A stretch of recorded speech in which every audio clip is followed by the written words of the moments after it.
ouais, sors là ton insulte. Non, ce serait pas une insulte. Je veux dire, on est prêt à faire un podcast, on est motivé, on est de bonne humeur. On vient d'analyser quand même les meilleurs doigts de poulet de la province de Québec. Ça t'a jamais Non. empêché de m'insulter. Non. Mais tu sais, moi, c'est KFC. Vraiment, là, les doigts de poulet au KFC sont parfaits, sont délicieux. Il y en Ils a-tu un sont dans le juteux, sont assez gros aussi. C'est quand même intéressant. Je Mais suis sûr que si on s'en va dans le Chauveau, il y en a. Au moins 10. Ils sont utilisés à bon escient. Tout ça pour dire que on a un gros podcast que j'attendais depuis longtemps aujourd'hui. Vincent travaille tout le temps 20 projets en même temps, donc cette heure de podcasting-là fait partie de ses champs d'études depuis maintenant quelques semaines. Je lui avais posé comme question: Hey Vincent, c'est pas un peu fucké qu'il y ait une dictature sur la planète qui réussisse à avoir du succès économique? Normalement, l'autoritarisme, ça fonctionne pas. Mais il y en a une qui est comme l'exception, ou semble être l'exception, c'est Singapour. Qu'est-ce que tu aurais à dire là-dessus? Puis Vincent, au lieu de répondre à la question tout bonnement au travers de son chapeau, il a dit: Écoute, il y a tellement des bons livres là-dessus, il y a des bonnes lectures à faire, je vais faire la recherche en profondeur pour vous pondre un podcast.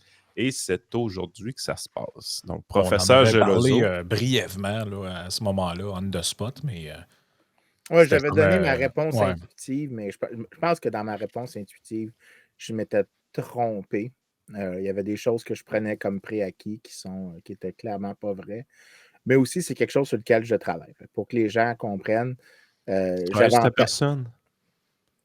Ben, je n'ai pas de réponse à ça. J'avais déjà fait, puis on en avait parlé, un article sur Hong Kong. Oui. Puis j'avais en tête de voir où est-ce que ça pouvait continuer. Puis j'avais jamais pensé à l'angle de Singapour. Fait que les deux choses pouvaient se recouper, ma recherche plus parler de ça. Donc, je l'ai pris comme une occasion de faire de la recherche. La raison pourquoi c'est intéressant, c'est que si tu t'imagines juste après la Deuxième Guerre mondiale, tu as les vagues de décolonisation qui commencent et tu as plusieurs types de pays qui font des choses différentes. Tu as l'Inde qui essaye de faire du socialisme scientifique. Je ne sais pas où est-ce que le scientifique vient, mais anyways. Ouais, c'est comme le mot démocratique, habituellement, oui, quand mais c'est écrit dans le nom. En fait, je sais pourquoi il disait Socialisme scientifique. Ouais, le socialisme scientifique, c'était... Marx. Non. C'était... Tu avais des grandes avancées en mathématiques. Notamment... Oui, mais ce que je veux dire, c'est les marxistes. Là. Le socialisme scientifique, ça vient des marxistes. Là. Oui, c'est une variante de ça, mais c'est pas... Je ne pense pas que Marx était particulièrement intelligent mathématiquement, là, mais eux autres, c'est des affaires comme le développement de trucs comme des tables de input-output avec des nouvelles mesures statistiques et surtout des grandes avancées en statistique, c'est disant qu'on peut planifier l'économie, qu'on peut mathématiser l'économie pour la rendre prévisible et planifiable. C'était ça le socialisme scientifique. C'était l'idée que tu pouvais régulariser les choses, puis que des gens avec un grand ordinateur très puissant pouvaient planifier. Donc, le tableau de bord à Christian Dubé. Le tableau de bord à Christian Dubé, le fichier Excel au ministre Bolduc. Ce genre de choses. Ouais, depuis tantôt, tu t'expliques c'est quoi, puis je suis comme Chris, c'est le tableau de bord à Christian Dubé. Oui, mais écoute, La journée de absolument pas podcast est longue aujourd'hui. je vois ça. Je pense que Yann... C'est trop de Christian Dubé dans ma journée. C'est ça, trêve de parenthèse, mais oui, parce que... Donne-moi de l'économie, lâche-moi politique. À l'époque, ce que tu as, c'est que tu as cette espèce de décolonisation-là. Il y a un engouement pour le socialisme démocratique, puis il y a un excellent livre là-dessus que tout le monde peut avoir la peine de... Il est très accessible, très lisible par mon collègue Larry White. The Clash of Economic Ideas, The Great Policy Debate and Experiments of the Last 100 Years. C'est un livre qui a été tellement vendu, le nombre d'exemplaires vendus fait que je pense que des gens peuvent le trouver sur Amazon pour 20, 30 $, pas plus. Et tu vas apprendre toute l'histoire des grands débats d'idées économiques du 20e siècle. Donc, tu as pas mal tout là-dedans. Et l'engouement qui est décrit dans ça, tu as quelques exceptions. Les quelques exceptions, ce sont des pays comme la Corée du Sud, une colonie comme Hong Kong, le Japon, même si tu dis, OK, décolonisé, mais c'est un pays asiatique, c'est un pays moins développé que les pays occidentaux, et tu as Singapour. Tu as Taïwan aussi. Quand tu dis moins développé, c'est pas au niveau économique, c'est au niveau démocratique. Non, au niveau du revenu. Donc, c'est des sociétés qui sont plus OK. pauvres que la OK, parce que là, moyenne. on est des années 50-60, c'est ça? Ouais, c'est ça. Exactement. Et là, OK, ce qui se OK. passe, c'est que ces 5 nations-là, donc Taïwan, Hong Kong, Japon, Singapour, Corée du Sud, sont ceux qui se démarquent de tout. Ils font aucune des autres politiques que les autres pays faisaient. Ils font pas les trucs que tu voyais en Amérique latine de protectionnisme. Ils font pas le socialisme scientifique. Ils font chacun une variante d'une approche beaucoup plus pro-marché que ce qui est observé chez les autres. Mais chacun des 5, c'est les 5 tigres asiatiques.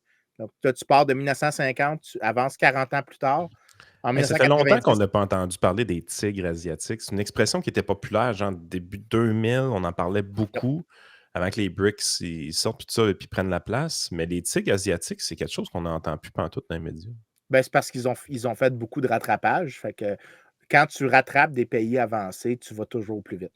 Toujours, toujours, toujours.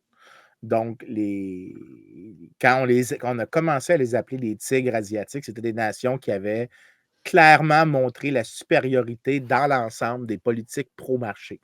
OK? Donc, c'était une sorte. Puis en plus, imagine 1990, ça fit avec le timeline de l'époque. C'est la fin du communisme. Tu le vois Oui. maintenant, l'échec économique qu'est le modèle largement socialiste. Donc là, je Ah, parle. la grande expérience n'a pas fonctionné. La grande expérience, elle n'a pas fonctionné. Il y a des gens libéraux qui l'avaient dit dès 1910, avant même que l'URSS soit essayé. Mais écoute, fallait que les gens voient dans certains cas. Il y en a d'autres que même l'avoir vu n'a pas Ah réglé non, le même le problème. goulag, ça, ils les a pas convaincus. Oui, ouais, il y a encore des gens, on a encore un parti communiste au Québec. Ça, puis Québec solidaire, c'est à peu près la même chose. Je ne veux être généreux. Non, je suis baveux. Mais en tout cas, fait que là, tu as les 5 tigres asiatiques, mais quand je dis qu'ils sont pro-marché, c'est pas exactement vrai qu'ils sont tous uniformément pro-marché. Les Ouais. 5 ont des trucs vraiment différents. Fait que tu as le Japon qui a une politique industrielle très, très forte. Tu as Hong Kong qui est juste fuck that, laisse-le marcher. Puis c'est le plus libéral de la gang. Tu as la Corée du Sud puis Singapour qui ont beaucoup de planification, que l'État prend un rôle très important, mais qui ne sont pas anti-marché, donc ils ne veulent pas interdire des importations de l'étranger. Ils n'essayent pas de développer des industries domestiques avec du protectionnisme ou avec des subventions directement. Ils sont très ouverts aux marchés internationaux. En fait, ils ont une perspective très ouverte sur les marchés et ils sont pro-libre-échange, mais pas nécessairement pro-libre entreprise. C'est une sorte de nuance qu'on a de la difficulté à comprendre quand on est occidentaux puis libéraux, mais en gros, c'est comme pro-business, puis la partie pro-business, elle s'aligne un peu avec les idées libérales dans la mesure qu'il faut que tu aies accès aux marchés internationaux, il faut que tu puisses exporter, il faut qu'on puisse importer des capitaux, mais il y a certaines choses qu'on ne va pas laisser faire. On va essayer de choisir des industries, on va essayer de faire du Pierre Fitzgibbon de manière un peu moins compétente. Et parce que. Mais là tu es allé vite, évidemment. Tu sais, pour le bien des gens, le Singapour, on ne sait même pas c'est où. C'est Oui. au sud de Ben, la Malaisie, première des choses. C'est pas gros, c'est tout petit. Okay? C'est tout petit. C'est dans le détroit, en fait. C'est un rocher. OK? Disons-le comme il faut, c'est un rocher. Là, on va vous mettre des trucs à l'écran. Vous voyez, Singapour, c'est juste ici. Là. Détroit de Johor, ou Johor, je ne sais pas comment on met. Détroit de Singapour, Yahoo. juste au sud. On est entre l'Indonésie et la Malaisie. Et c'est vraiment tout petit. Là. Singapour, on dit que c'est une cité-État. Il y a une ville. Là, si tu zoomes out, puis tu mets la carte de la région, pas la carte du monde, la carte de la région, tu ne verras même pas Singapour. OK? Si on va sur un vrai Google Maps, mettons. Oui. En fait, je ne suis pas 100% sûr de ce que je vais dire, mais je pense que l'île de Montréal est plus grosse que. Ben, c'est 724 mètres carrés, Singapour, l'île de Montréal. C'est beaucoup plus, c'est ça. Pas mètre carré. Non, Montréal plus petit. OK. Je n'étais pas 100% sûr, là. Mais tu sais, c'est pas gros, là. Tu sais, je veux dire, quand tu prends la carte qui met tout le Québec, que tu peux voir tout le Québec au complet, Montréal, il faut que tu ailles un zoom. C'est 4 fois plus petit que un peu plus que 4 fois plus petit que le Luxembourg, qui est lui-même le plus petit pays, si on exclut le Vatican d'Europe. Exactement. Donc, c'est Singapour, c'est 2 fois plus gros que Montréal. OK. C'est quand même pas très gros. Non, c'est pas gros pour un pays. C'est ça. Fait que, tu sais, mettons ça au clair. C'est une ancienne colonie britannique. Donc là, maintenant qu'on a dit ça, là, j'ai fait l'espèce de survol. Puis je vais ajouter une chose. La raison pourquoi les gens ont un certain trip sur Singapour, c'est que, contrairement à tous les autres tigres asiatiques, c'est le seul qui n'a pas une forme de démocratie aussi avancée. Tous les autres, Hong Kong étant l'exception quand même aussi parce que c'est une colonie, mais des 4 autres, il n'est pas du tout démocratique. C'est un régime, on ne peut pas dire totalitaire, c'est dur de dire autoritaire, mais c'est pas autoritaire non plus. Mais c'est non démocratique. C'est non démocratique, ça, c'est très, très sûr. Là, expliquons rapidement c'est quoi. Là, on ne va pas faire de résultats, juste comme que les gens comprennent c'est quoi Singapour. Initialement, une colonie britannique, pendant longtemps une colonie britannique, une base navale pour les Britanniques qui sert justement à affirmer le pouvoir maritime britannique en Asie. Et pendant la Deuxième Guerre mondiale, les Japonais conquièrent, il y a énormément de dérangements et ça établit pas mal les débuts de l'indépendance. Il y a au début, avec la décolonisation de la Malaisie, donc la nation autour, 1959, c'est ça. Le Singapour fait partie du dit pays, mais ensuite est expulsé parce qu'ils sont trop différents. Et il se retrouve à être une nation indépendante du reste. Et c'est quand même assez étrange. Ça a duré 2 ans, hein, c'est ça que je comprends. Pendant 2 ans, donc la Malaisie obtient son indépendance en 1959. 1963, Singapour rejoint la Fédération de Malaisie. Et 2 ans plus tard, un petit peu moins que 2 ans plus tard, des tensions politiques conduisent à son expulsion.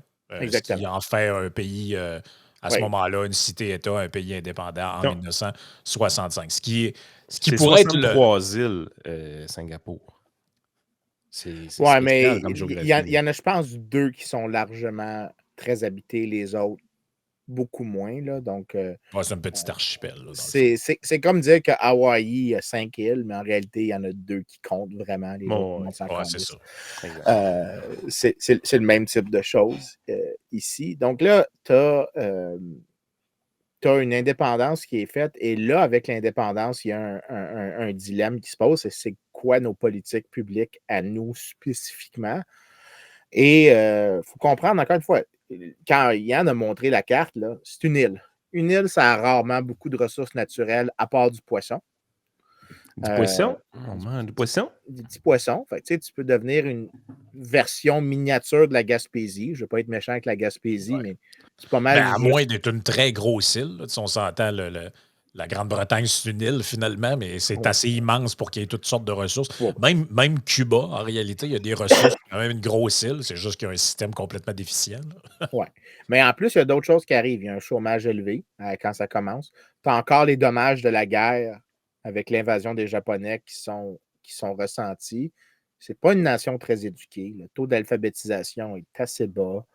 J'ai oublié la stats quand je l'avais cherché. C'était à peu près ce que le Québec ressemblait vers 1900. Okay? Donc, pas une nation que tu voudrais vraiment être. Les taux de pauvreté sont très élevés. Donc, tu peux t'imaginer l'entièreté de problèmes qui se passent. Puis encore une fois, dans le contexte, là, le choix qu'ils avaient, c'était les politiques de protectionnisme pour créer de la croissance ou le socialisme scientifique. Et à Singapour, le gars en charge, Lee Kuan Yew, qui est le chef du People's Action Party, lui, il décide que non, il est clairement antisocialiste, il n'est pas protectionniste, mais il décide donc de dire, écoutez, on va s'ouvrir vers le monde, on va être ouvert au libre-échange, on va être ouvert aux investissements étrangers, il n'y en aura pas de trucs. C'est comme un dictateur doux un peu. Hein? Ben, c'est là que je vais être en désaccord. Juste avant, on parle beaucoup là, dans les conditions initiales. Là, tu disais, bon, le chômage, le faible taux d'alphabétisation, tout ça, mais ça revient souvent dans la documentation là-dessus, les tensions ethniques ou raciales. Est-ce que les tensions, c'est entre les Chinois et les Malais? Parce que Ouais, dans le fond, de ce que je exactement. comprends, il y a les Malais étant les habitants de la Malaisie. Puis même, je regarde aujourd'hui, là, on dit les groupes ethniques qui composent Singapour, c'est 75% de Chinois, 13% de Malais, 9% d'Indiens, puis quelques autres. Donc, j'imagine que ça devait être ça, là, la grosse tension, les Chinois, les Il Malais. faut que tu ajoutes aussi des tensions religieuses. Donc, tu as quand même, je pense, comme je vais dire, 20% de la population qui est musulmane. Tu OK. as un tiers qui est peut-être bouddhiste. Tu as une portion aussi de blancs qui sont restés, donc largement des chrétiens. Tu as des taoïstes, tu as certains hindous qui sont là parce que, comme c'est une colonie portuaire, initialement, ça attire beaucoup de populations flottantes, donc de gens qui viennent travailler autour de l'industrie du commerce maritime, donc des gens qui sont pas mal dans un marché international.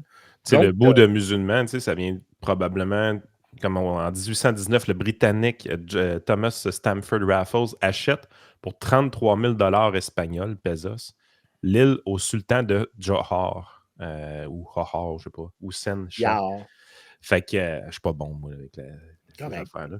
Mais ils l'ont acheté à 33 000 à un sultan, fait que c'est l'Empire ottoman, probablement, à cette époque-là. Non, Non? j'oublie exactement c'est quoi, mais il faut comprendre que l'islam s'est rendu très, très loin Dans cette en, région-là, en en Asie. Indonésie, puis... Exactement. Ben, Donc, c'est la c'est plus pas. grosse population musulmane au monde est en Indonésie.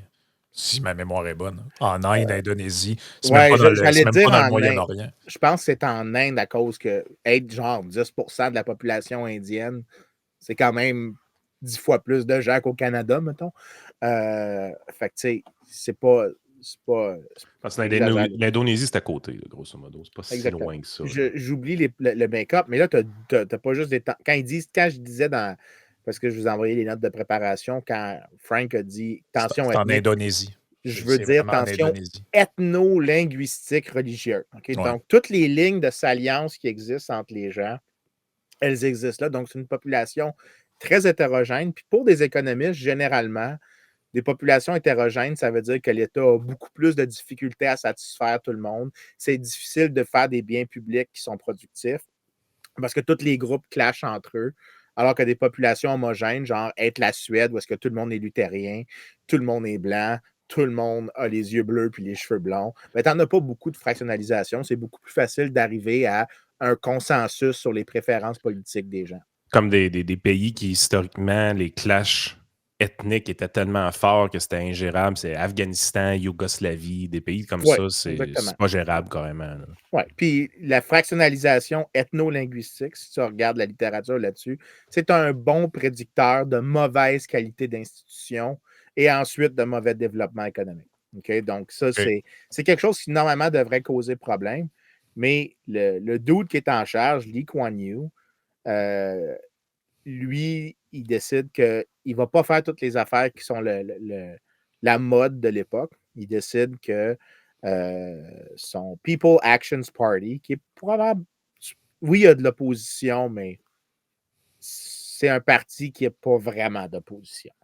OK? Il est toujours au pouvoir. En fait, je ne sais pas si c'est depuis les dernières élections, mais c'est le parti qui a dominé pendant le gros de l'histoire de Singapour depuis son indépendance.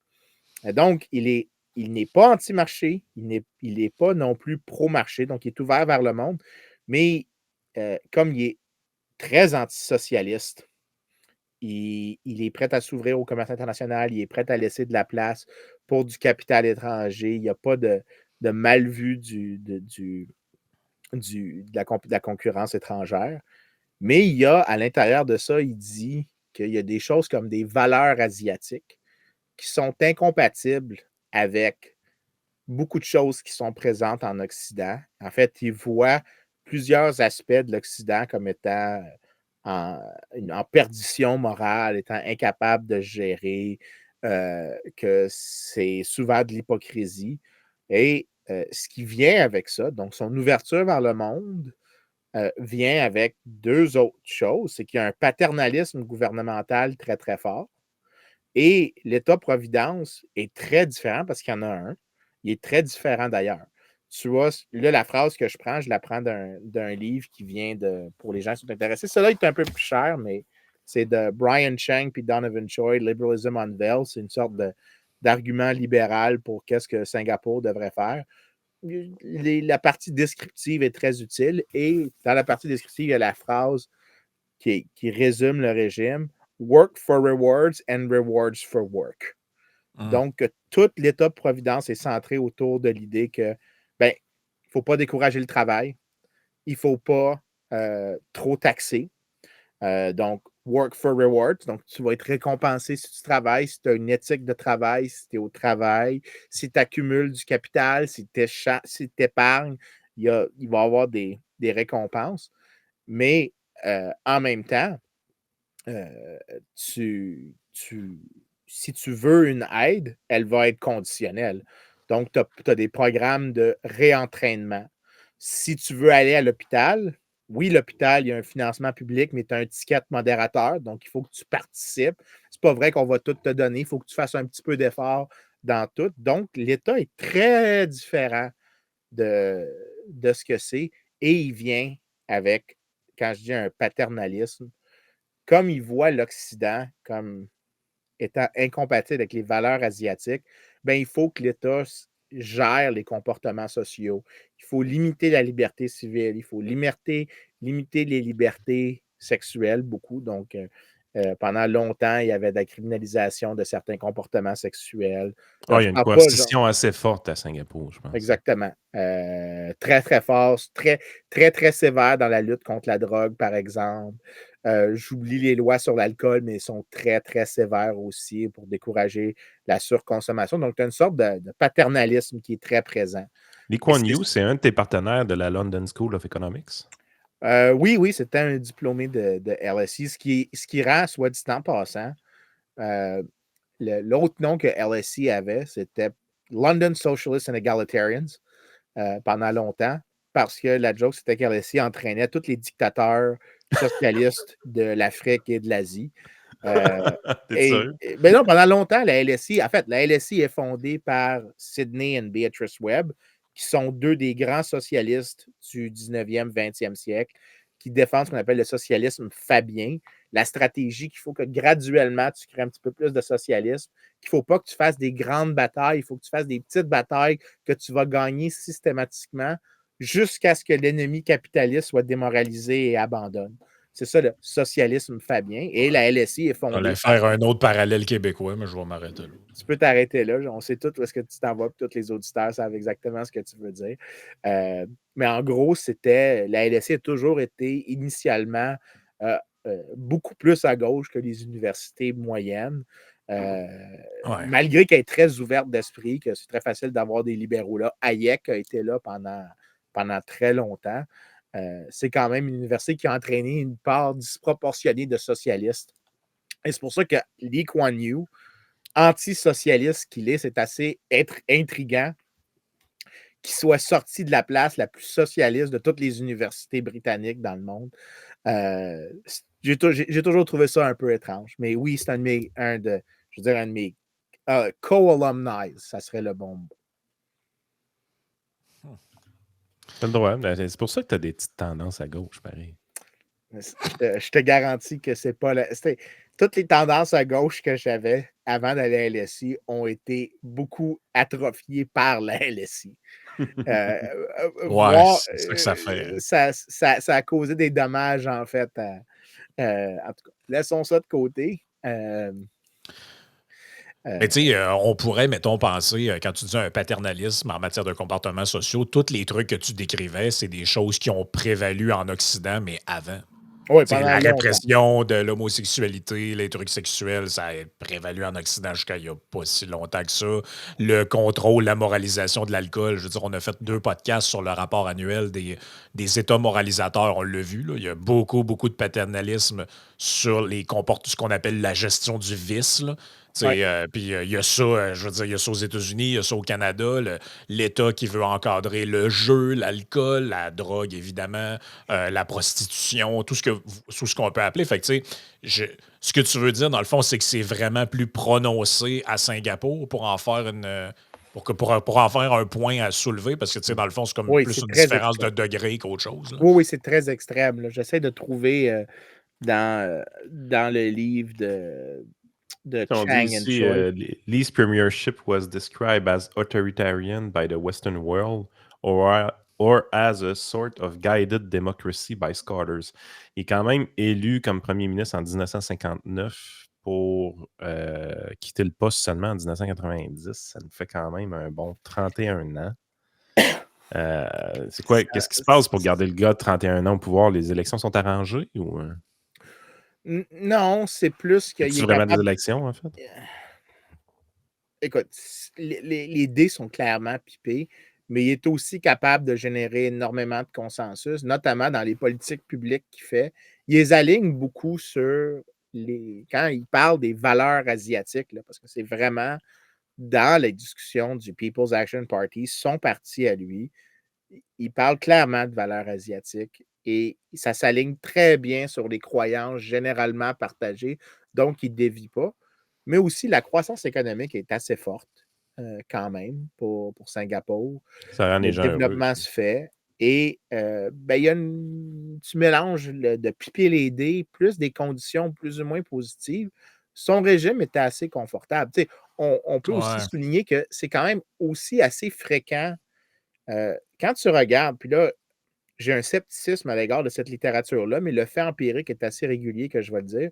Si tu regardes des sociétés asiatiques, il y a beaucoup de. Si tu demandes des questions sur le respect de l'autorité, pas le respect de l'État, le respect du concept de l'autorité, de hiérarchie, c'est beaucoup plus fort chez les populations Oui, asiatiques. ça c'est vrai. Tu vois que ça vient avec notamment beaucoup moins de rotation dans les partis au pouvoir. Si tu regardes, par exemple, le Japon, je pense qu'au Japon, tu as le Parti libéral-démocrate, qui n'est pas libéral, mais il est démocrate. Un autre. Qui a été. Non, Ouais. il n'est pas libéral pantoute. Quoi qu'il y a Un eu autre des. qui mérite d'être poursuivi pour Ouais, pour fausse fausse représentation. représentation. Mais des fois, il y a eu des petites vagues de libéralisme, comme avec Junichiro Koizumi, celui qui était là de 88 à 2003. Pendant longtemps, c'était le parti qui était toujours au pouvoir. Toujours. Je pense qu'entre 1945 et 1990, ils ont perdu une élection, je pense, quelque chose comme ça. Ils ont toujours été au pouvoir. Ça fait très albertain côté conservateur, disons. Oui, fait que tu sais, c'est pas exceptionnel qu'une personne soit au pouvoir aussi longtemps en Asie. Ajoute les bonnes conditions économiques plus le fait que les dés sont pipés, sans que ça soit extrême autoritaire. C'est pas un régime, c'est pas la Chine. Ouais. C'est pas. C'est une. Tu sais, quand on avait fait l'épisode sur l'Ukraine, puis j'avais parlé d'une anocratie. Mhm. Ça ressemble à la pire forme d'anocratie possible sans être une dictature. OK? C'est ça Ouais. l'espèce de place étrange que ça paraît être. C'est comme ça que moi, je le situe. Mais comment des dirigeants peuvent ne pas, ou un dirigeant, un groupe de. Parce que c'est un gouvernement, là, au final, là, même si on parle d'une personne, là, comment un gouvernement peut ne pas s'encrouter et devenir extrêmement mauvais et impopulaire sans compétition? C'est la raison pour laquelle un gouvernement, à un moment donné, essaie de faire des choses, puis à un moment donné, il y a un peu de panique en se disant ouais, mais là, je ne serai pas réélu. Tout ça, c'est parce qu'il y a de la compétition.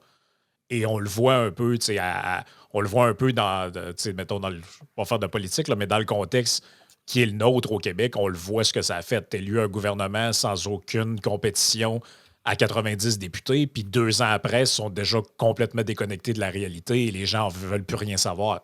Fait que, je me dis, si tu as un système, c'est pour ça que je suis tout le temps dubitatif pas de la dictature, mais de l'autoritarisme, juste finir mon point, c'est que on dirait que tu dis, mais c'est quoi qui va les pousser à faire ce qu'ils doivent faire puis que ça n'amène pas à une révolte? Parce que dans le fond, ils sentent jamais la menace qu'ils peuvent se faire remplacer par d'autres.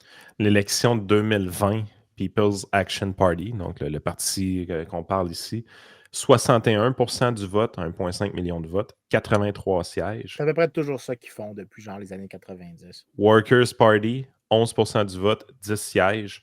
Et tous les autres partis, il y en a quand même beaucoup, vont ramasser 10%, 4%, 3%, ainsi de suite, mais n'ont pas de siège, par contre. OK. Ça ressemble à quelque chose de britannique. On dirait que c'est une base britannique un peu, là, leur Oui, système. c'est une nation très, très britannique de certaines manières. Pas tout le temps, mais il y a clairement une influence britannique dans les institutions. Mais le régime est de plus en plus questionné. Il y a beaucoup plus de critiques.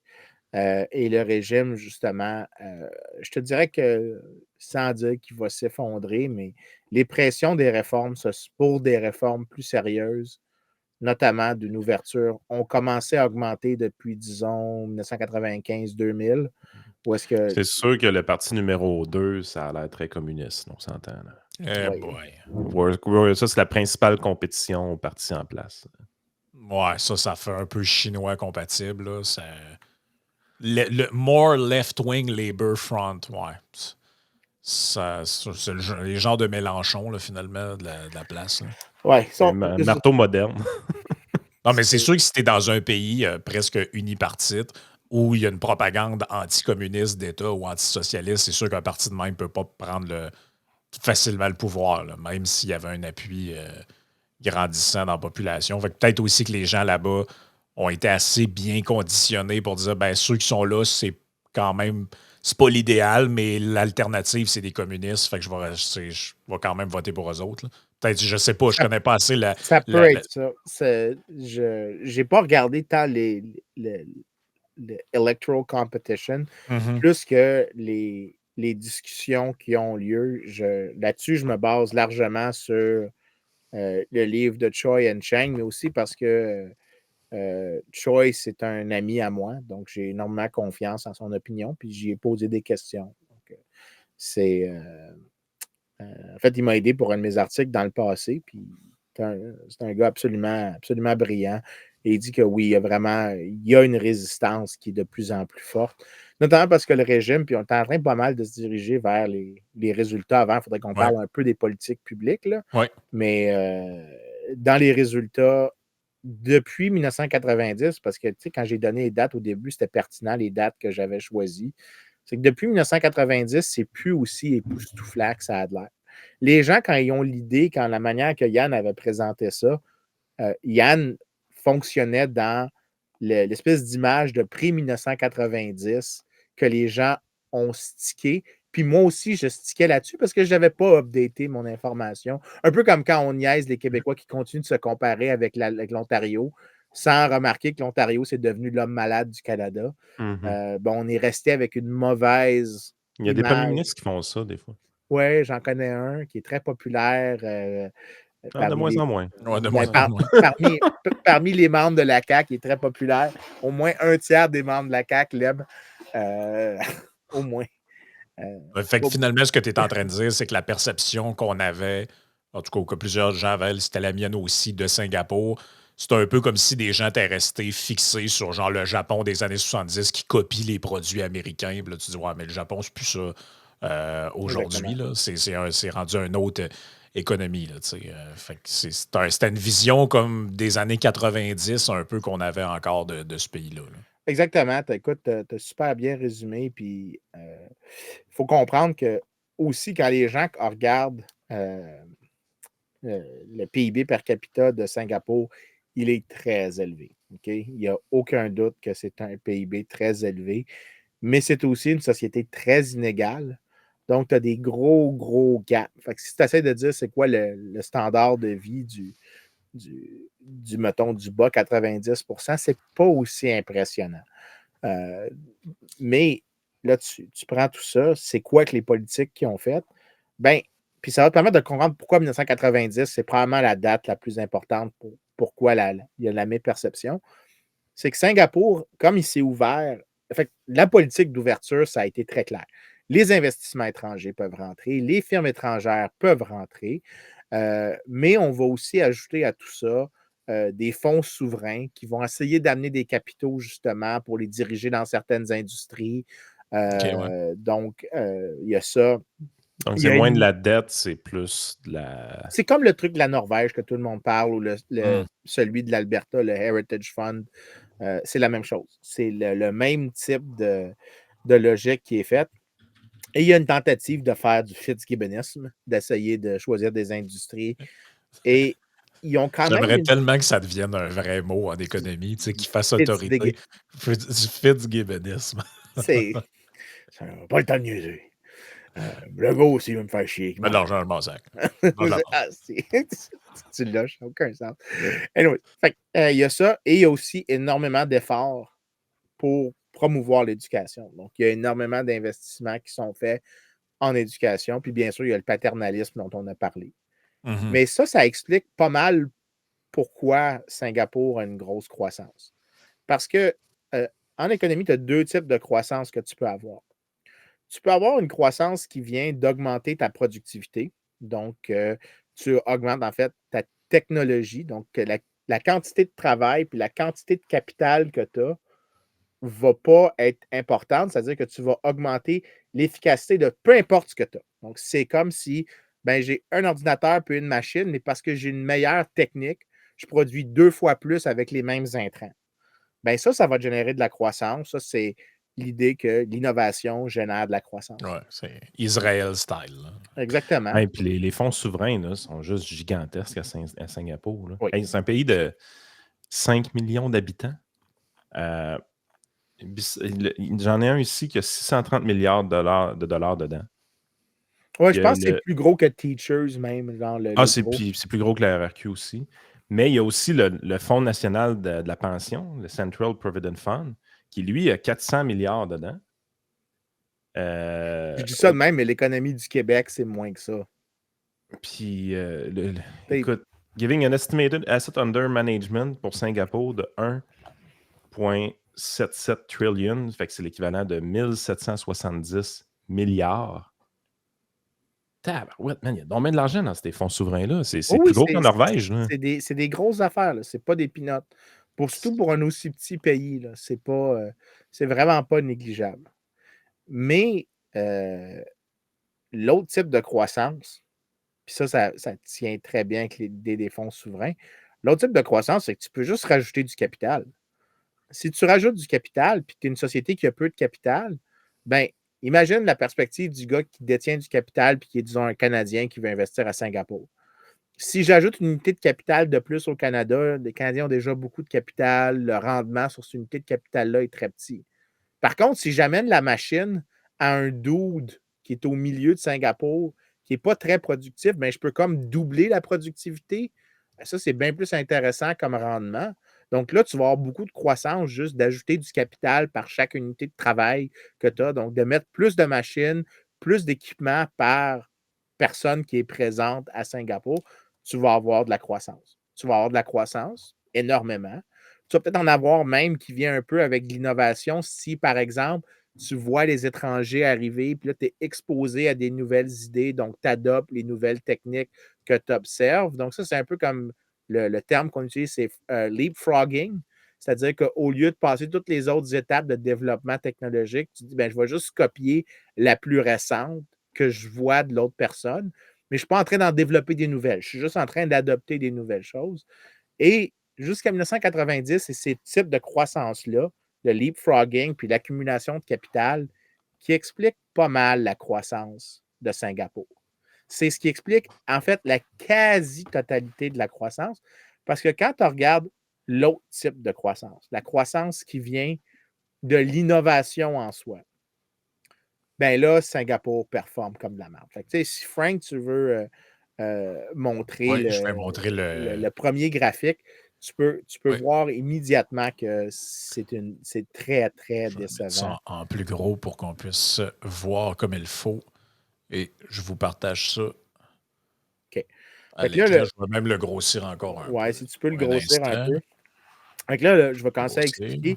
Il y a un concept en économie qui s'appelle, en français, on appelle ça la productivité multifactorielle, en anglais, Total Factor Productivity. Puis Total Factor Productivity, l'idée, c'est que TFP, c'est que tu captures, tu dis, OK, sans tenir compte de la quantité de capital que tu as ou la quantité de travail que tu as, à quel point tu es efficace à les utiliser.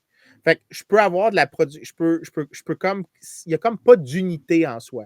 Tu peux comparer une place très pauvre avec une place très riche puis dire, la pauvreté, disons, entre le Québec et l'Ontario, c'est pas parce que le Québec est moins bon à faire les choses, c'est qu'il y a moins de capital qui vient au Québec parce que le capital est trop taxé ou quelque chose comme ça. Fait que là, tu peux dire que c'est uniquement parce qu'il n'y a pas assez de endowments, de capital qui viennent au Québec. Si par contre, tu vois que la productivité multifactorielle au Québec était plus basse, ben, ça veut dire qu'on est juste moins efficace, point barre. Peu importe la quantité de travail qu'on a au capital, on n'est juste pas bon. Fait que ça serait ça. Ben, Singapour, quand tu regardes les taux de croissance de la productivité multifactorielle, ça varie d'une étude à l'autre, mais c'est toujours plus bas que l'autre nation asiatique qui a un modèle très différent, Hong Kong, mais qui, comme Singapour, n'est pas une démocratie. C'est pour ça que j'aime la comparaison avec Hong Ouais, Kong. c'est bon. C'est deux nations qui ne sont pas démocratiques, mais Hong Kong, lui, a de différents uniquement qu'il est largement plus libéral. Il n'a pas de politique de planisme. Il y a de la libre entreprise, il y a de la libre entrée. OK. Il n'y a pas de Favorise politique. l'innovation. Il n'y a pas de politique. C'est ça. Il n'y a pas de politique pour choisir des gagnants. Il n'y a pas de Fitzgibbonisme. Et ce que tu vois, c'est que, on va essayer de le populariser, les taux de croissance de la productivité sont beaucoup plus grands, beaucoup plus rapides, beaucoup plus... Merci. Parce que pour ceux qui sont à l'audio, la face de Fitzgibbon vient d'apparaître dans mon écran. En tout cas, Taiga. Pour le plus grand plaisir de tout le monde. Anyways, fait que, Singapour sous-performe sur ce plan-là relativement à Hong Kong. Hong Kong est un stellar performer. Il performe de manière excellente. Il surpasse constamment. Fait que tu as deux types de croissance très différentes qui s'observent. Hong Kong, tu as de la croissance qui vient un peu avec plus de capital, mais c'est beaucoup plus d'innovation dans le mix que Singapour. Singapour, dans le mix, tu as presque exclusivement de la croissance via l'accumulation de capital. Et c'est beaucoup moins impressionnant. Parce qu'il y en a du capital. Je suis encore traumatisé des chiffres. Là. Il y a de l'argent. Là. Exactement. Vraiment beaucoup d'argent. La manière que tu peux le voir, c'est que tu peux faire aussi la TFP, puis ça, c'est le deuxième graphique. Puis tu peux le voir dans le graphique quand est-ce que Hong Kong Singapour a commencé à avoir de la difficulté. Ça, c'est le deuxième graphe.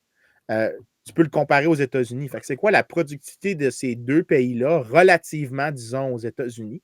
Fait que sur le graphique, tout est exprimé relativement aux États-Unis. Fait que si tu as le chiffre 1, ça veut dire que tu es aussi productif que les États-Unis. Okay, l'une des nations avec le plus haut niveau d'efficience dans la production.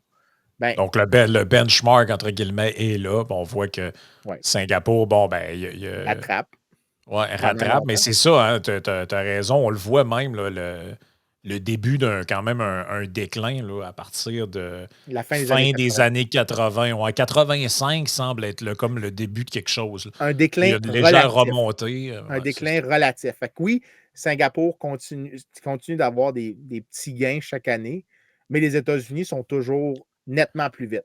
Fait qu'il y a un petit quelque chose avec Singapour que je commence à comprendre qui ressemble un peu à l'Irlande, qui a un PIB par habitant gigantesque, mais que cet argent-là n'est pas nécessairement dans les poches des citoyens. Là. Exactement. Fait que quand tu regardes, par exemple, les enquêtes qui prennent juste les nationaux, fait que là, ça, c'est dans le... Je l'ai dans le livre ici. La différence entre PIB et PNB, autrement dit. Là, en passant, juste pour que les gens se visualisent là, mentalement, tantôt on disait que c'est plus gros que Montréal. Ça a à peu près la taille de Montréal et Laval collés ensemble. Oui, c'est ça. Exact. Quand tu regardes comme il faut, c'est à peu près ça, à quelques dizaines de kilomètres carrés. By the way, ils doivent avoir une méchante crise du logement à 5 millions de personnes sur cette petite île-là. Moi, il ne doit plus avoir de place pour personne. Ben, laissons ça de côté, parce que je sais pas, moi, on peut aller dans le sarcasme très rapidement, puis divaguer, parce qu'on a un talent pour c'est ça pareil, hein? Je laisse ça de côté. Écoute. Mettons, il y a 75 épisodes, le podcast aurait dévié fortement présentement. Ouais, je m'excuse, je voulais pas te faire perdre ton élan. Non, mais ça nous a juste pris 75 épisodes à apprendre à se comporter. En fait, de commencer à apprendre à se comporter. Un autre 75, puis on a fait un petit peu plus d'efforts. Puis dans 150, on va être plate. Inquiétez-vous. Dans 150, on va être aussi bon qu'Olivier Niquet. Exact. On est sur une piste descendante. Anyways, la productivité... le Michelinas. Le Michelinas intellectuel du Québec. Oh, c'était flash! En tout cas, fait que Singapour a moins de croissance de la productivité multifactorielle depuis les années 80 que les États-Unis, alors que Hong Kong a complété son rattrapage avec les États-Unis et continue de croître jusqu'à ce que la Grande-Bretagne fasse l'erreur de laisser Hong Kong à la Chine. La pire décision que Thatcher a faite, c'était d'initier ce processus-là. Hong Kong aurait dû rester une possession britannique. C'était beaucoup mieux dans le temps. Ça aurait dû même être fait des votants et citoyens britanniques. Ils auraient dû pouvoir envoyer leurs députés au Parlement britannique. Ça aurait été excellent. Ça aurait été magique. Ça aurait été... La Grande-Bretagne serait la nation la plus libérale sur Terre si ça avait été permis. Mais s'il faisait une indépendance pure, on s'entend-tu que la Chine envahissait ça le lendemain matin? Oui. Ben, en fait, tu l'as vu avec les manifestations. L'année passée, j'étais avec le Cato, puis ils avaient le prix Milton Friedman pour la défense des libertés dans le monde. Et c'était donné à Jimmy Lau, qui était un milliardaire hongkongais qui avait fait des magasins de vêtements. Et il avait été arrêté par la Chine parce qu'il avait décidé de dépenser toute sa fortune pour, à toute fin pratique, résister le régime. Et il est en prison depuis maintenant. Parce qu'il dépensait son argent. Parce qu'il dépensait son argent contre le régime. Il avait OK. dit que ça ne le dérangeait pas de perdre son argent pour garder sa liberté. Je l'aime, lui. Et il est en prison. Son fils, en fait, était là pour accepter le prix de 500 000 $. Et son fils, je pense qu'il avait dit immédiatement qu'il le donnerait pour aider des causes de lutte au régime chinois, ce qui me fait dire. Anyways, Hong Kong a gardé quand même une bonne croissance de productivité que Singapour n'a pas réussi à avoir. Donc, tu vois quand même un beau contraste ici que finalement, l'idée qu'on se faisait de Singapour comme un modèle de croissance, il ne livre plus les mêmes résultats que dans le passé. Il n'est plus aussi bon que dans le passé parce qu'il a pressé le fruit de juste avoir plus de capital. Il l'a pressé au maximum. Mais ce qui lui permet de survivre, c'est les wealth funds. Fait que tu viens comme dans une situation où tu te dis, OK, si les communistes ou les autoritaires étaient intelligents, ils feraient attention aux finances publiques, puis ils se constitueraient un gros bas de laine. Parce qu'avec un gros bas de laine, tu peux pas mal faire ce que tu veux, puis te maintenir au pouvoir assez facilement, pareil. C'est ça qu'on comprend, là. Il y a ça, mais je te dirais que le problème des Sovereign Wealth Funds, c'est parce que si l'État s'en sert après ça pour dispenser, s'il finance Les Émirats arabes unis s'en servent, par exemple, pour ça un peu, éventuellement. Oui. Ben, en fait, avec le qualificatif que je pense que c'est une bonne idée de dire que des revenus de ressources naturelles ou de choses comme ça, comme genre la Norvège ou l'Alberta, que tu te serves de ça pour financer des programmes sociaux dans l'avenir pour si la ressource disparaît, pour minimiser les taxes maintenant ou j'accepte le concept. Mais si tu t'en sers pour des trucs comme de politique industrielle, il y a un inconvénient, c'est que tu encourages le système de rente. Tu encourages la recherche de rente parce que maintenant, tous les entrepreneurs, qu'est-ce qu'ils font? Bien, ils essayent de développer, ils essayent de lobbyer le gouvernement pour des traitements de faveur. Donc, tu as une sorte de... C'est comme si au Québec, 100% du capital de risque, ce serait le gouvernement qui le ferait, là, ou la FTQ. Ouais, c'est ça. Mais là, dans ce cas-là, ce que tu as, c'est que les entrepreneurs ne sont pas en train d'essayer de développer des efforts entrepreneuriaux pour adopter des nouvelles technologies ou pour en développer des nouvelles. Il doit y avoir du lobbying à côté. Là. Exactement. Donc, tu regardes. Une des choses que j'aime le plus regarder, c'est les études qui regardent les dépenses en entertainment de la part des firmes. Puis une des choses, puis il y a un article que j'ai assez proposé qu'on écrive parce que, puis tester plus formellement, mais quand tu regardes les pays qui font des libéralisations, puis tu regardes les dépenses des compagnies, le premier poste de dépenses que les compagnies baissent après des libéralisations, entertainment. Qu'est-ce que c'est entertainment? Ben, on a amené un politicien à l'île aux patates, puis on a fumé des cigares ensemble, puis on a bu du bon cognac, puis on l'avait amené au putes, puis on a dépensé un paquet d'argent sur des strippers. Ils le disent pas comme ça, c'est entertainment. Mais quand tu regardes genre les anecdotes de c'est quoi les dépenses que les compagnies faisaient, c'était souvent des trucs comme ça. C'était que tu amenais le politicien littéralement voir des prostituées. Fait que Ah ouais. c'était un Ma meeting de... femme est à un concert privé des Rolling Stones. Exactement. Donc, tu sais, on l'a invité dans la loge pour un match de Lâche Keith Richards, toi, là. Ah non, j'ai rien pas nommé de nom. Non, la conspiration que Trudeau et le fils à Keith Richards doit rester derrière le Patreon. J'avais pas mentionné que je parlais de Margaret Trudeau. Là, c'est toi qui as vendu la. Moi, je pense pas que c'est une conspiration. Moi, je maintiens que c'est vrai parce que c'est la Ouais, seule c'est ça. chose qui me ferait en sorte que je serais prête à voter pour Justin Trudeau. Savoir que je suis à un vote d'avoir un héritier de Keith Richards comme premier ministre. C'est la meilleure chose que tu peux dire de Justin Trudeau, c'est Keith Richards. C'est sûr que je pense pas que j'ai envie de le voir jouer de la musique, mais laissons ça de côté. Ouais, c'est ça.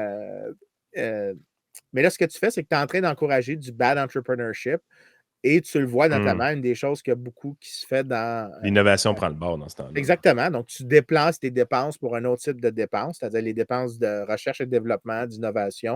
Tu le mets sur du lobbying. Hey, la recherche et important. développement, c'est tellement la base des sociétés qui fonctionnent. C'est là qu'il faut que l'argent aille. C'est important. Je veux dire, c'est ça qui permet à la civilisation d'avancer. Plus il y a de budget en recherche et développement, mieux que c'est. Mais quand c'est géré par l'État, ben, ça finit dans des batteries électriques quand il n'y a plus personne qui veut en avoir. Ça finit, tu sais, à un moment donné, c'est ça. Vous connaissez mal le sujet. Ah monsieur, ouais, c'est moi, ça. Ben écoute, regarde, juste pour donner une idée, là, quand tu disais tantôt sur le PNB, puis vous donniez une idée, le revenu par personne qui sont des nationaux de Singapour, OK? Donc là, tu te rapproches beaucoup plus du PNB qu'autre chose, c'est 44 000 $. Oh, c'est beaucoup moins, là. C'est beaucoup moins que le chiffre que tu vas avoir, là. Je sais pas, J'ai dans dit le livre, 85 000 tantôt dans le GDP per capita, mais ça doit être un peu plus, je pense. je sais pas si comment il s'appelle? Brian, quand il met ça dans son livre, si c'est en Purchasing Power Parities, donc en dollars internationaux, ou si c'est avec le taux de change, mais en gros, c'est pas aussi élevé.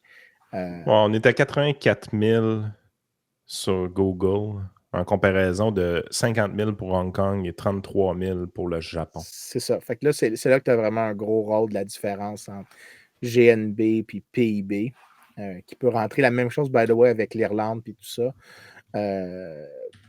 Mais en somme, là, ce qui s'est passé, c'est qu'ils ont pressé le fruit de la croissance qui est juste du rattrapage, si tu veux. Parce que quand tu invites du capital, c'est de la croissance de rattrapage. Tu rattrapes les nations plus avancées.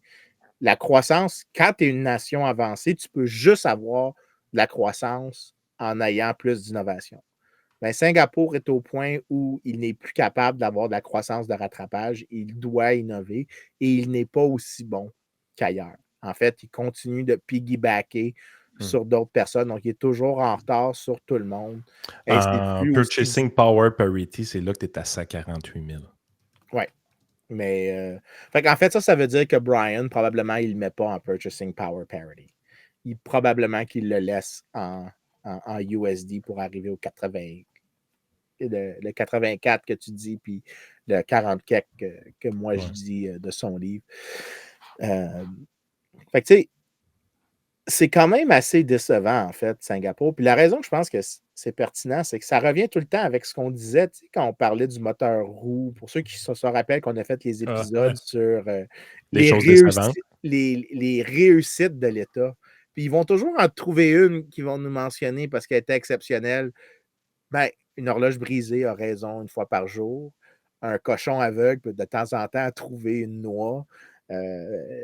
C'est mon collègue Kevin Gray qui m'a appris celle-là. Even a blind pig occasionally finds an acorn. J'étais là, je l'aime encore mieux que l'horloge brisée parce que je peux comparer le politicien à un cochon, ce qui est naturellement ma prédisposition naturelle. Mais tellement pas généreux. Singapour est le best case. C'est supposé être celui qu'on se rappelle, celui qui est l'horloge qui a raison 2 fois par jour. C'est supposé être la meilleure réussite, celle qu'on devrait toujours se rappeler, et on s'en rappelle. Yann puis moi, quand on a parlé de l'idée la première fois, on avait une préconception qui était basée sur ce qui a été fréquemment véhiculé. mais que si tu Ah, c'est le regardes, moment aha. Tu t'écoutes une vidéo, tu es là, tu te dis, tu sais, toi, tu arrives avec tes prérequis dans ta tête. Tu te dis, si tu veux de la croissance économique, si tu veux une économie forte, si tu veux des citoyens qui sont riches, ce que tu as besoin, c'est de la liberté. C'est de la liberté économique, liberté d'entreprendre, le droit de propriété, tout ça. Là, après ça, tu vois Singapour, puis tu es là, tu te dis, ouais, c'est assez tough, le côté libéral à Singapour. C'est très autoritaire, puis c'est le même parti au pouvoir depuis toujours, puis ça change pas souvent. Tu sais, t'es là, tu te dis, crème, il y a de quoi, mais c'est comme le petit caillou que tu as dans ton soulier, puis tu te dis, voyons, il est bien tannant, lui. Il fait Ouais. comme. C'est comme un des pays les plus riches sur la planète par habitant.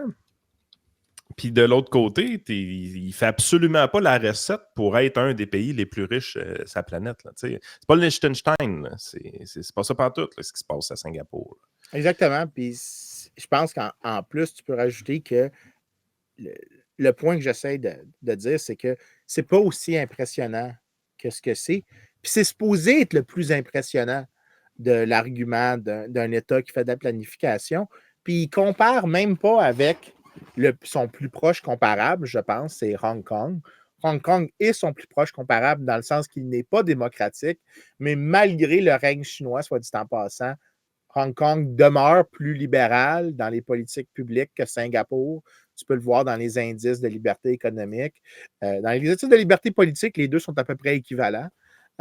Mais en termes de liberté euh, euh, économique, Hong Kong demeure beaucoup plus prospère. Et tu vois que Hong Kong continue de croître alors que Singapour a de la difficulté à avoir de la croissance dans les dernières décennies. C'est très difficile de, de générer des améliorations. Tu vois que l'économie commence à ressembler au Japon qui a une sorte de période de difficile croissance, puis que c'est pénible, alors que d'autres nations demeurent beaucoup plus dynamiques. Fait que c'est pas tant que que Singapour est une exception, que plutôt que ça a été comme une sorte de semi-application d'idées libérales qui, pendant 40 ans, la semi-application était suffisante pour générer de la croissance de rattrapage. Mais après que ça s'était fait, après que tu aies dépensé cette munition-là, tu n'as plus rien dans ton inventaire. Et là, tu commences à réavoir les mêmes résultats que tu as toujours avec la planification centrale. Parce que tu vois, sur le FMI, là, j'ai la liste des pays de PIB par habitant en Purchasing Power Parity Dollar. Là. Le numéro 1, c'est le Luxembourg à 151 000. Singapour est numéro 2 à 148 000. Macao, qui est à 130 000. L'Irlande à 127. Le Qatar à 115. Norvège à 103. Suisse 95. Tu sais, je veux dire, un pays normal. Moi le seul que je considère comme qu'il n'y a rien de fake dedans, ce serait, mettons, la Suisse. Je me trompe-tu? Parce que Norvège, c'est le fonds souverain qui vient un peu fausser les affaires. Ouais. L'Irlande, c'est la passe fiscale qui fait qu'Apple est là-bas, par exemple, ou des choses comme ça. On commence à parler de pays sérieux avec la Suisse, j'ai l'impression, à 95 000. Brunei à 91 000. Fait que, il doit y avoir de quoi là aussi. Les États-Unis à 86 000. Fait que, tu sais, Singapour, c'est comme si Singapour, c'était vraiment plus. Tu as l'impression que si tu vas à Singapour, ton niveau de vie par rapport à celui des Américains doit être vraiment plus élevé. Pas sûr. Ouais. Okay? Ouais, pas sûr. On n'est pas Le tout à fait Luxembourg, c'est riche en crise. Ça. Je peux te le dire pour y être allé. Là. C'est Mais pas, c'est c'est tout pas, petit, c'est pas ça. fake. Là. Tu rentres là-dedans, c'est pas fake. Là. Tu peux manger à terre. Il y a des chars de luxe partout. Il y a des magasins de sacoches à 5000 $ à tous les coins de rue. C'est riche pour vrai. Là. Je dis pas qu'il n'y a pas des coins peut-être un petit peu plus reculés qui sont pauvres. Là. Mais c'est peut-être une petite riche, exception, ça, dans le sens que c'est tout petit, le Luxembourg. Là. Oui, c'est pas très grand. Là. Ben, je pense que c'est 5-6 fois Singapour en superficie. 5 fois, je pense. Ouais, mais c'est sûr qu'il y a plein de complications dans la comparaison parce que il y a l'usuel PNB, PIB. Et quand tu as des petites nations comme ça, tu as souvent des trucs vraiment weird qui apparaissent. Mais c'est clair, quand tu regardes juste l'évolution là, de comment ça a de l'air, pour les gens qui sont là, donc si je mets genre household income per person, c'est pas aussi impressionnant la croissance que ce que tu avais avant. Donc, Singapour a de la difficulté à avoir de la croissance économique, alors que dans le passé, il n'y avait pas cette difficulté-là. Mais comme mesure, ça me fait douter. Tu sais, le PIB par habitant qui est utilisé pour classer un peu la valeur des richesses des pays, puis tu vois tout de suite qu'il y a un gros problème avec ça. On ne serait pas mieux de prendre quelque chose comme la médiane. La médiane du revenu d'une personne pour classer la richesse des pays. Il me semble que ça fitterait un peu plus, non? Écoute, je te dirais que ma réponse à ça, c'est que ça dépend de la question que tu veux poser.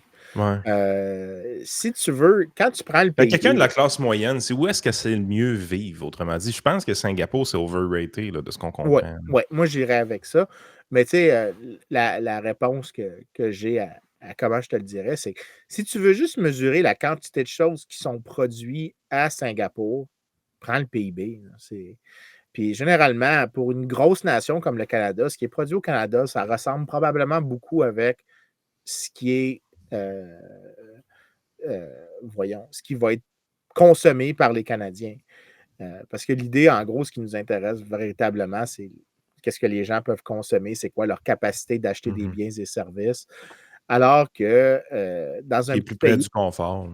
ouais, mais tu sais, dans un petit pays comme Singapour, par exemple, si tu as, disons, un investissement étranger qui il fait juste s'installer là, puis tu as un Canadien qui vient faire la production lui-même là-bas, puis après ça, il réexporte, ben, tu sais, la portion de production qui va à des nationaux de Singapour, ça va être uniquement la personne, genre, qui loue le logement à cette ferme-là, donc le terrain, puis c'est tout. Fait que, tu sais, ça Fait que dépend. la théorie économique qui nous dit que la liberté est quelque chose de super important pour l'innovation, pour la croissance économique, puis tout ça n'a pas reçu une balle dans le flanc avec Non, en Singapour, fait, bien au contraire. je te dirais que la meilleure réponse pour ça, c'est dans le livre de Choi.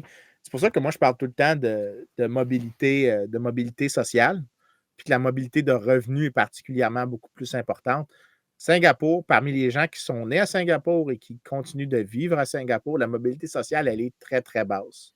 Et ça fit très bien avec le propos que je tiens, alors que dans T'es d'autres. pauvre, tu restes pauvre. T'es Exactement. riche, tu restes C'est riche. c'est généralement là, de toutes les mesures de bien-être qui s'évaluent dans le temps, la mobilité sociale, c'est la mobilité de revenus, selon moi, lorsqu'elle est bien mesurée, c'est celle qui capture le mieux les gains de bien-être. Ben, c'est sûr que C'est c'est le sûr. meilleur indicateur du bien-être qui est amélioré. Ouais, mais Vincent, c'est quoi le bien-être? C'est l'espoir. L'espoir que tu peux améliorer ton sort. C'est ça qui Ouais. t'aide à être stimulé. Je veux dire, si tu es dans un pays que si tu nais pauvre, tu meurs pauvre, il est où ton espoir? Comment tu fais pour avoir du bien-être, du bonheur, des affaires de même? Beaucoup plus dur, là. Oui, Beaucoup ça, plus ben, ça dur. dépend quelle mesure de mobilité, parce qu'on en a déjà parlé, il y en a deux types. Tu as la mobilité absolue. Si tu es capable de systématiquement surclasser tes parents, ben là, ça fait. Si tu es capable de Ouais, c'est ça. passer du top au bas, puis du bas au top, ben ça aussi, ça veut dire que tu es une société très mobile, puis que tu n'es pas déterminé dans ta condition. C'est ça Euh, qu'on veut. c'est ça qu'on veut. Je pense que c'est les deux choses ensemble. Ce qu'on ne voudrait pas, c'est que tu aies beaucoup de mobilité relative, mais que tout le monde s'appauvrit. Ça, ce serait comme. Je pense pas que j'ai jamais vu un cas comme ça. Mais en gros, Le Québec travaille fort pour le devenir. ouais, mais en tout cas, C'est ça. c'est ça. C'est ça qui est ça dans le temps des fêtes. Parfait. Écoute, on va passer à la partie Patreon. Je me souviens même plus de quoi qu'on a dit qu'on allait parler. Fait que, C'était l'Idaho, je pense. Ça se peut-tu? Ouais, ouais. Yann Ah voulait oui, oui, parler de oui. la grosse déréglementation en Idaho. Fait que si Yann, tu pouvais ressortir Oui, on s'en va grand. là de ce pas. Donc, abonnez-vous au Patreon si vous voulez écouter le reste du podcast.